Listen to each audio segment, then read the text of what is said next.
terms of criticism, here is how I deal with it. And this is having written 32 books. The first time I ask people to read my work, I say, tell me only what you love about it. And they say, you know, I love Jeremiah, I love that you centered this book in Bushwick, I love whatever it is. And then I get all excited, I go back and write more. And then the next time I say, ask me 3 questions. And then the 3 questions are, why does he get killed? Why do they fall in love? Why does he end up in the witness protection program? Whatever the questions they have, that makes me go back and realize I haven't explained stuff enough and write more. It really is fragile, right? When you first put your words out into the world, and for someone to jump on them and start critiquing or criticizing them right off the bat can be devastating. So even for me at this stage, it has to be incremental and always starting with praise, lots and lots of praise, and then getting to the nitty-gritty. And so I think it's important to show your work to people you trust and love. And I think it's important to read your work out loud, to hear it and hear where it feels safe and unsafe. Even with my editor, when I get my manuscript back from her, I go through the whole manuscript and read all the places where she's like, wow, love this, brilliant, you know, awesome. And all of those praises kind of get me ready for her to ask the bigger questions. And it's important that the criticism be constructive, because otherwise it's destructive, right? You want to just throw the book away. And so the criticism should be the kind of critiquing that asks questions, ask bigger questions.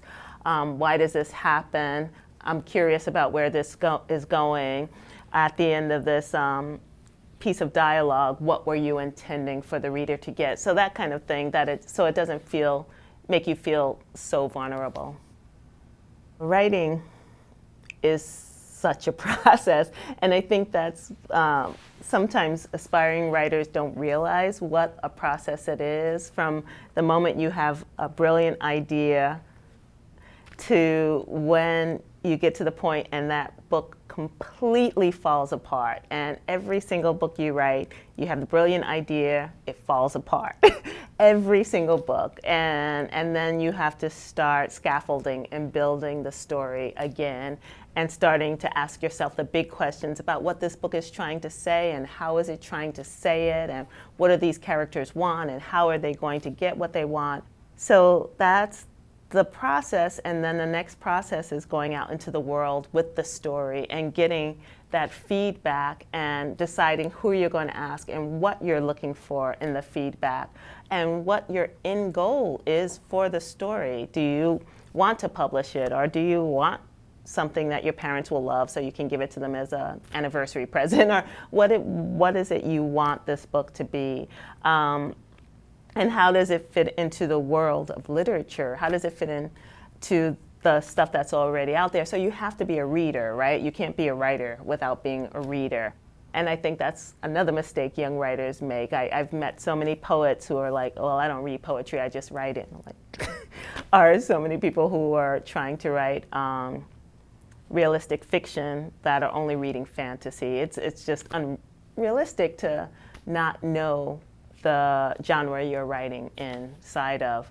So then you have the people critiquing your work, and you get to choose who they are. You get to choose how you want that feedback to come back to you. Some people will give their work to 10 people, or some people will trust a workshop. I for one, have been in workshops, and I haven't always trusted them, because a lot of times I'm the only person of color in it. So suddenly I'm having to explain to a lot of people who are not people of color my experience, and having to justify my experience. And that's not helpful to me. So think about who the people are you're asking to share you're asking to read your work, and what you want from them. If I'm writing a book about someone who's transgendered, and which I'm not going to do because I don't know enough about that story, but hypothetically, I would want someone who's had that experience to be able to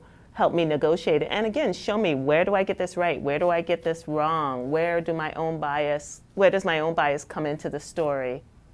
But you do have to be able to be vulnerable with your work at some point. But for me, I like to build a nice thick skin before I get to that point of feeling vulnerable.